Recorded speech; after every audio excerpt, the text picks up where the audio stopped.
My people showed up, huh?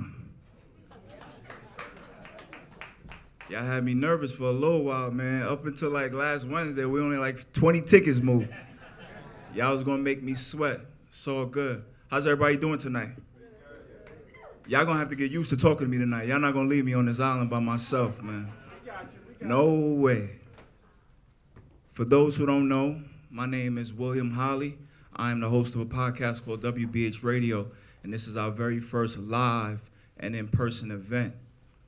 I gotta admit, this is a bit surreal. Can't believe that we're here. And when I say here, I'm not just referring to physically being in this building. I'm talking about I can't believe we have a podcast and a community that has formed around it. For those who don't know me, and contrary to what you may see on a YouTube screen, I am a very quiet, reserved, out-of-the-way kind of dude. You know, public speaking was never in the cards. In fact, let me ask you all a question. I went to elementary school in Brooklyn. It's called PS 233 Langston Hughes Schools. Any of my Langston Hughes people in here?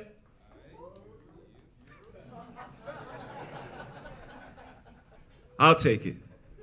Half of them nervous. They scared I'm gonna pull them on stage, so they ready to run out of here as soon as I call their name. I'll take that. Let me ask you, in your elementary school experience, would they make your class put on a play every year? Let me tell you, they did that to us, and once I figured out what was going on, like, oh, you want to put me on stage in front of the school, I would fake sick on the day it was my class's turn to perform. Like, nah, y'all not putting me on that stage. You're going to have to find somebody else to play the Scarecrow in The Wizard of Oz. I'm good. In fact, I should probably apologize to my mom for all those times. Ma, where you at? Ma, you know that stomach virus I seem to get at the same time every year? Yeah, I just didn't want to be on that stage. And if you've ever faked sick to stay home, you know how exhilarating a feeling it is once you finally convinced your family. I used to run to the back room with the biggest smile on my face, eating cereal, watching cartoons. Like, yo, good luck to Miss Kimchi's class and their rendition of Peter Pan, but I'm out. So how did we get here with me on this stage in front of all of you? Who could tell me the year I started the podcast? Anybody? What did you say? 2017. I had just finished graduate school at Brooklyn College. Now you think after grad school, it's time to be a grown-up, time to get a job. But I was like, nah, I don't want one of those, man. That's overrated. So I said, yo, Will, what you gonna do? I said, you know what? Maybe I could talk about sports like the people I see on TV, or better yet, the radio. See, the radio was my real aspiration because, again, television cameras, me, Well, in order to break in the radio, you have to have what's called an audio demo. So I went to the Brooklyn College radio station and I asked the students, yo, can somebody help me like put together a demo? Because I ain't know anything about the board, software, none of that. So they said, all right, Holly, we got you. They took me into the booth.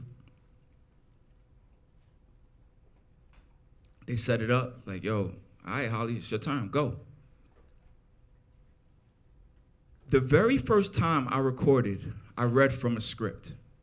Now, I'm not saying I read like an advertisement or something. No. I read my own personal story from a script. It went something like this. I had my paper. Hello, my name is, what does that say? Oh, William, yes, my name is William Holly. Safe to say that demo probably didn't do too well, right? Nobody was calling to give me a deal. But I ain't quit. I said, yo, well, if this is what you want, you gotta go after it. So I put my big boy pants on. I would return to the Brooklyn College radio station. I eventually got to a point where I learned how to work the board on my own, where I didn't need help. So I'm in there every week getting more reps. I would share some of my recordings with my closest friends, Fenton, DA, get their feedback. Eventually, I put it out to the public. I got a full-fledged podcast now. And that was a scary place because I already told you, when I walk in a room, I like to keep mine close to the vest. But here I am putting my innermost thoughts out for the world, my imperfections on display. That's a vulnerable place. But yo, this is part of the process. Well, if you want it, gotta go do it.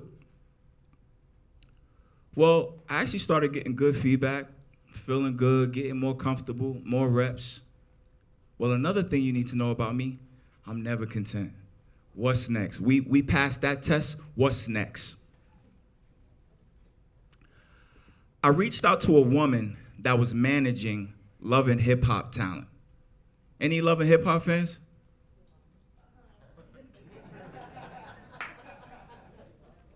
What's that noise, huh? Anybody watch Love and Hip Hop? Who? Nobody? All right, just me, I guess. You watch it? What city, Saint? Miami. Oh, Saint. All right. What's that, Trick Daddy, you know? Yo, salute to Saint. There you go. My favorite one is New York. Joe Budden was on it, and Cardi B got her start. For those who don't know, Love and Hip Hop is a reality show that follows like D-list rappers and their baby mamas and their girlfriends, and they all hate each other, but they end up in the same room every scene. All right, I don't get it, but it's my guilty pleasure. Side though, on the side, as a sports podcaster, why did I reach out to somebody that was managing Love and Hip Hop talent? I don't know, but probably explains my flair for the dramatic every now and again. But I reached out to her, I said, ma'am, you don't know me, but I'm the best podcaster nobody's ever heard of. And if you take me on as a client, we destined to go straight to the top. She said, I hear you, Mr. Best Podcaster nobody's heard of, but you still gonna pay my consultant fee to talk to me. I said, all right, man, I think it's like $100 or something. I paid her. She said, let me listen to your stuff, I'll get back to you. I get word that she's ready to reconvene. She said, well, I like your stuff. You got a lot of potential. This is what I got for you. Now I'm hyped now. I'm like, oh, snap, she about to take me straight to ESPN. Well, we gonna go to Fox Sports 1. Like, what's good? She said, well, I want you to have guests on your podcast. I said, ma'am, I'm not sure if you saw in the notes, but this is William Holly Radio. I'm the star. They came to see me. She said, well, I think it'd be a great opportunity to take advantage of the followers and the influence of your potential guests. I said, all right, man, all right, whatever.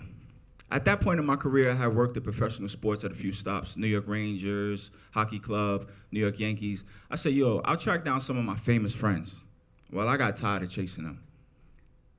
But the more I thought about the idea of having guests, we all familiar with ESPN SportsCenter, right? It's the flagship show for the network. It probably doesn't have the same standing that it once did because we get our highlights from YouTube and TikTok. But in my day, SportsCenter was the source. You get your highlights, you get your news, you get your stats. I remember watching it back to back. And it wasn't even live at this time. It was recorded. So I knew everything Stewart Scott was about to say, every picture that was going to pop up. But I watched it back to back. But another thing SportsCenter would do is they would have these segments where they would profile small town USA high school basketball coach or volleyball coach.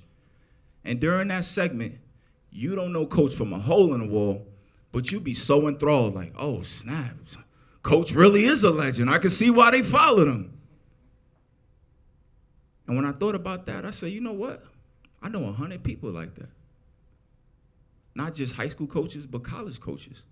Not just people in athletics, but people in academia, educators, entrepreneurs, mothers, fathers, young athletes who are, although relatively young, have a story to tell. And I really started to lean into the idea of having guests on my podcast. And it would bring me a great sense of fulfillment sitting across from somebody and seeing the joy and the pride in their face, knowing somebody took the time to go through their story with them. Somebody thought enough of them to share a platform with them and share their story with the world. Some of my favorite moments didn't even happen on camera. It's the interactions afterwards. It's the calls. It's the messages I get. Like, yo, Will, I just watched The Power of my family. They didn't even know I did XYZ. It's up. And that's the podcast you've seen over the last couple of years. Me getting in that space, doing my thing one-on-one, talking that talk like I like to do. But also me sharing the space with people from my community, people that I respect, people that I admire, people that I think are doing a great job. And that's the podcast we're here to celebrate tonight. So before we move any further, to my guests, to my viewers, to my supporters, contributors, families, friends, everybody in this room, I want to say thank you. And I'm going to ask that you give yourself and everybody around you a round of applause for the role they played in helping us get to this moment.